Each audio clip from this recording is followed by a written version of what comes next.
What's up everybody and welcome to the Fight Franchise and our preview and prediction of the main event of UFC 310 where Alexandre Pantoja looks to defend his flyweight title against debuting contender Kai Asakura. This is quite the interesting matchup.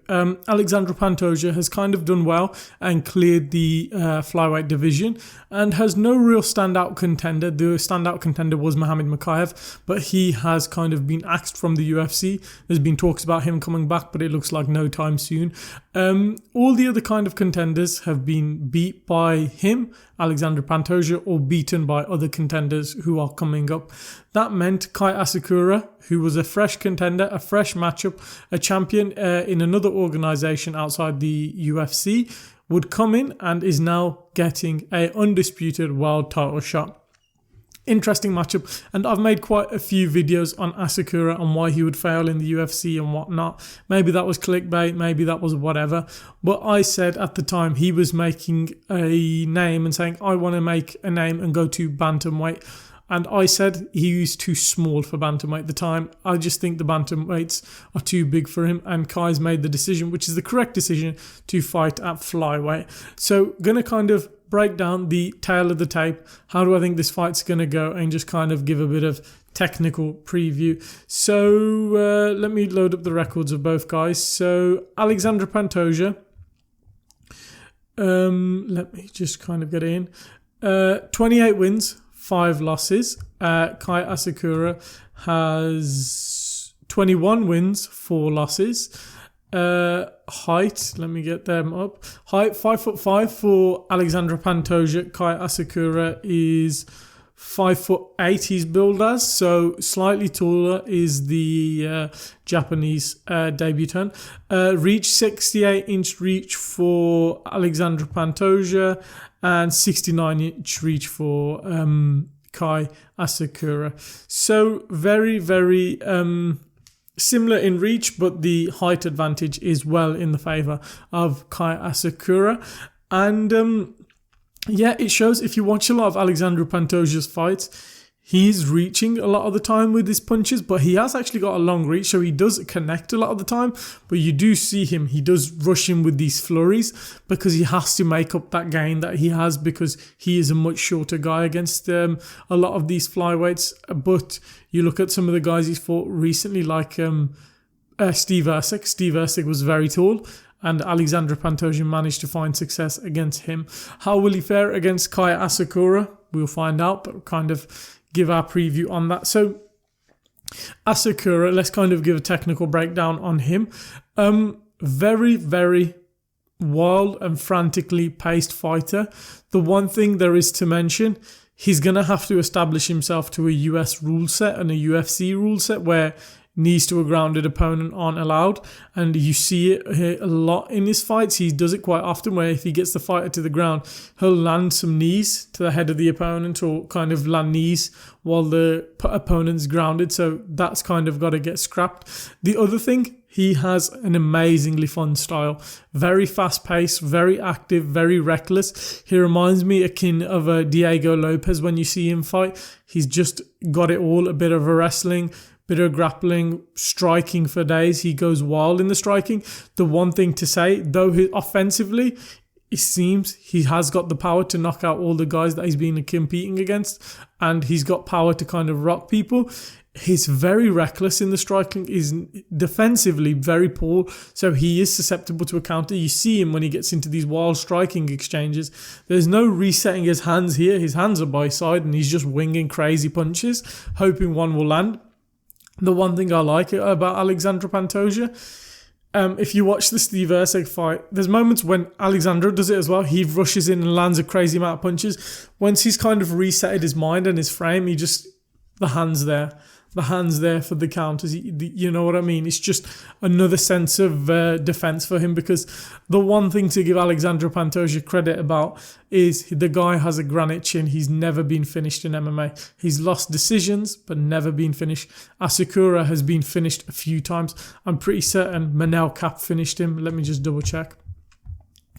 Yeah, lost Ryzen 20 to Manel Kape, and he lost to Kyoji Horiguchi. So he's been finished, whereas Pantoja, I said it in my tier list of who's got the best chins in the UFC. I think Alexandre Pantoja has a granite chin. He's got one of the best chins in the UFC.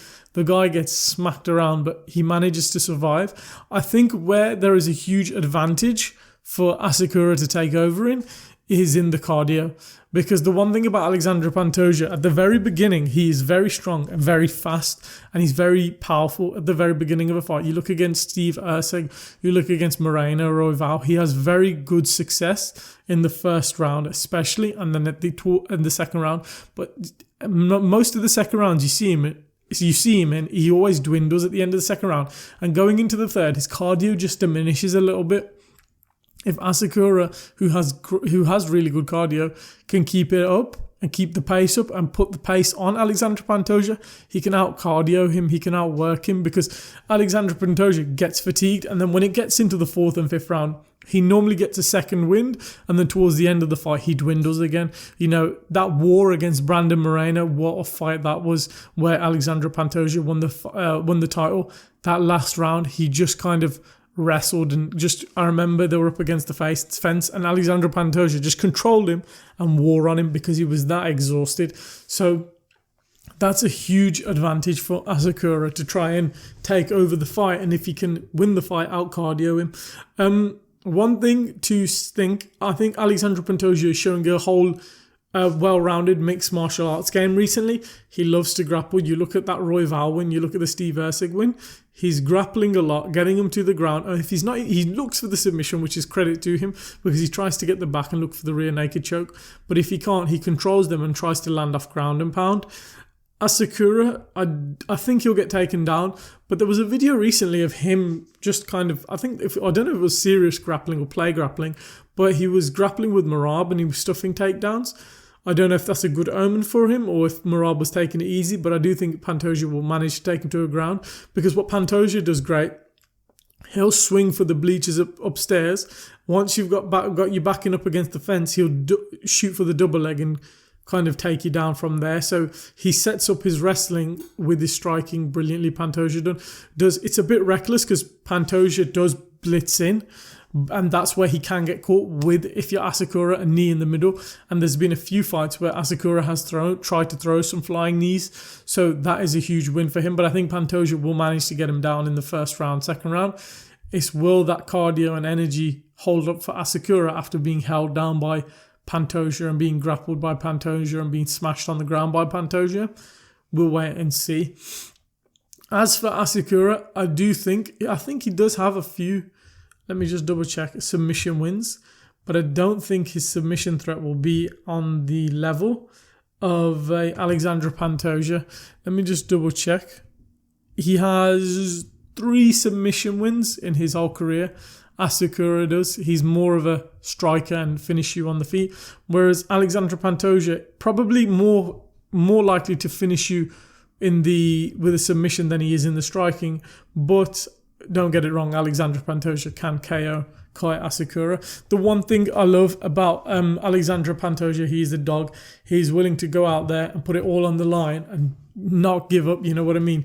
He fights like, his livelihood's on the line, which is brilliant for him. He'll throw the kitchen sink at you. And the other thing to note, Alexandre Pantoja is getting wins against better competitions than Kai Asakura. Are these wins in Ryzen the same that Alexandre Pantoja is getting? Would Brandon Moreno beat most of the competition in Ryzen? Probably. Would Brandon Royval? Probably. Would Erceg? Probably. This is the guys that Alexandre Pantoja is beating recently. And you look at, I'm pretty certain, Pantoja's beat Manel Cap. Manel Cap beat, I know he was younger and it was about 5 years prior, but Manel Cap beat Kai Asakura. So when we go towards MMA math, it's looking in the favour of Alexandre Pantoja. How do I think this fight is going to go? I think it'll play out in a 5-round decision for Alexandre Pantoja. I just think as an overall MMA fighter and overall fighter, he'll have too much for Kai Asakura. I think Asakura is very talented. I think he's a very talented fighter. I just think there's deficiencies in his game which Alexandre Pantoja will expose. For example, like the reckless striking. I think yes, Asakura, he's got great fun striking, but it's very reckless, and off the back of that, a double leg, take him down and smother him on the ground. I just think Alexandre Pantoja has a well-rounded mixed martial arts game. And the other thing, Alexandre Pantoja fights very smart recently. He's been fighting very smart rather than getting into wars. You know, you look how he dealt with Steve Erceg. People thought Steve Erceg won that fight. I didn't. I thought Alexandre Pantoja won that fight 3-2 or 4-1. Erceg was landing offense, and Erceg is, I think, a bit bigger than Alexandre Pantoja, but Pantoja managed to take him down. Pantoja landed damage on Erceg, and Erceg was landing some crisp boxing on Pantoja, but Pantoja ate it because he's got that granite chin to back with the amazing fight skills. So I do think Alexandre Pantoja will do enough over 5 rounds, mixing up the mixed martial arts, to win a 5-round decision. I think for Kai Asakura to win, he's going to need to put Pantoja's lights out, which he can do with some of these flurries he comes in with. I just think one thing he needs to do if he wants success, he's going to have to kick to the body and push Alexandre Pantoja backwards, which is a very hard ask, because Alexandre Pantoja in most of his fights, especially in that first round, pushes forward. He pushes forward looking for that win, looking for that finish. If Asakura can get Pantoja backing up, it'll be a huge success for him. And the other thing to consider, this is very different, and I know people won't think it's that big, but going to fighting in rings to octagons is a very different dynamic, where Alexandre Pantoja knows how to fight and wrestle up against the fence, and he's got experience of it. I know Asakura is probably trained in that environment, but compared to what Pantoja has in that skill of being in that octagon, knowing the size of an octagon and how it works, how to kind of traverse an octagon, compared to Kai Asakura, who will have the experience, but not as much as Pantoja, he'll kind of be learning on the job and what a job is going to be against the best flyweight in the world. So I just think Pantoja just has 1 or 2 advantages against Asakura in that fight. It doesn't surprise me if Asakura loses this, works his way back up to a title shot after a bit of experience, and then gets the title. I just think now it's just too early for him. Let me know what you guys think in the comments down below. Do you have Alexandre Pantoja winning? Do you have Kai Asakura winning? Let us know your thoughts and predictions in the comments down below. Leave a like if you've enjoyed the video. Subscribe for more MMA and fight content coming soon. We hope you enjoyed the video, and we'll catch you in the next one.